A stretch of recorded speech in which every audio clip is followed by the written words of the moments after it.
I've spent quite a bit of time the last several weeks talking about servant ministry here on the broadcast.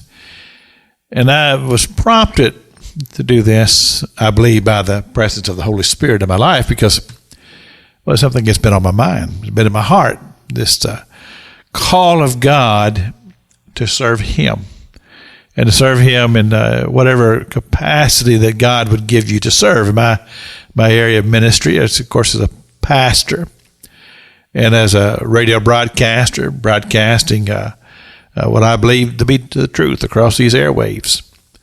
And working with young people, it's a part of my serving.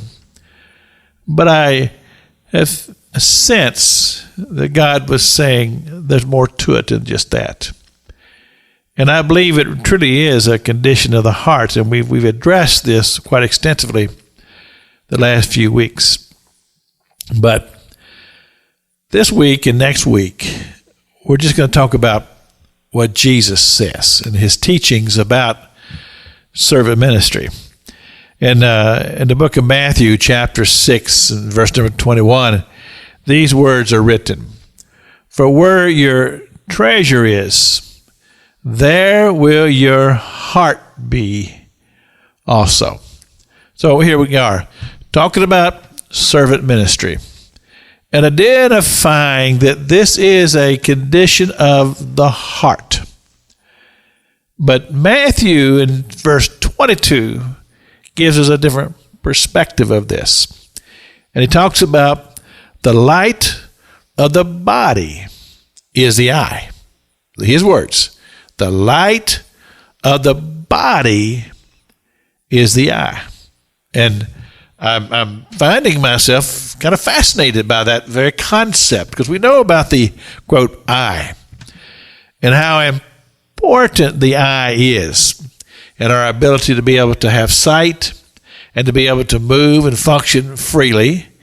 And we understand that when somebody loses their sight, they're not totally helpless because there's other areas that step up and it helps a person, but yet that losing that sight is a loss that's often hard to be able to overcome, but yet people do it.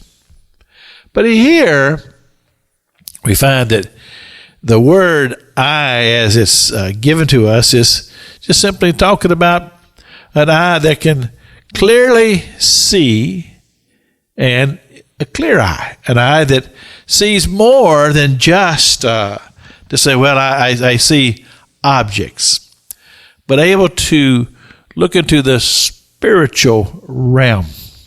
So it says the eye is the light of the body. It's that ability to literally see God's hand and God at work.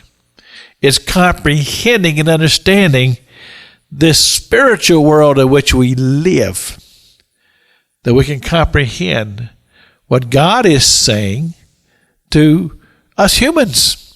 It's an amazing thing. So when the eye is clear, then we are clearly able to see and comprehend God's call of service in our lives, and that becomes the great treasure. This is Pastor Jack King with the gospel on the radio broadcast.